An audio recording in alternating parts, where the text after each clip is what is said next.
దేవత దేవునికి నా వందన. మాది గణపవరం.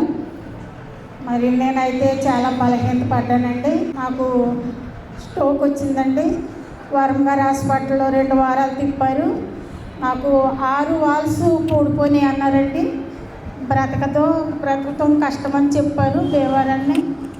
అప్పుడు మా అక్క మా పిల్లలందరూ పోగాడి విజయవాడ తీసుకెళ్ళారండి నన్ను.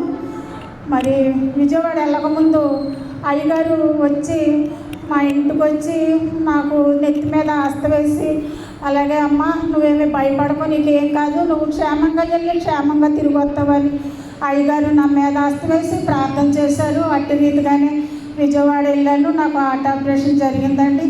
క్షేమంగా నేను తిరిగి వచ్చాను. నేను నా బిడ్డలోను నా సంఘంలోను మరి నేను సాక్షిగా నిలబడ్డాను.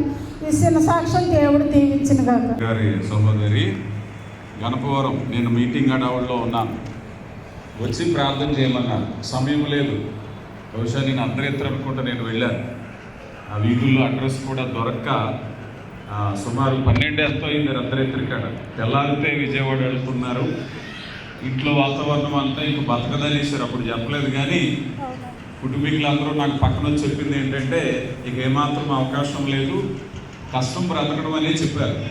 ఆ సమయంలో అర్ధరాత్రి వెళ్ళి ప్రార్థన చేశాం. దేవుని కృప మరి మరలా క్షేమంగా రావటం, మన మధ్య సాక్షిగా నిలబెట్టుకోవడానికి దేవుడు కృపనిచ్చారు.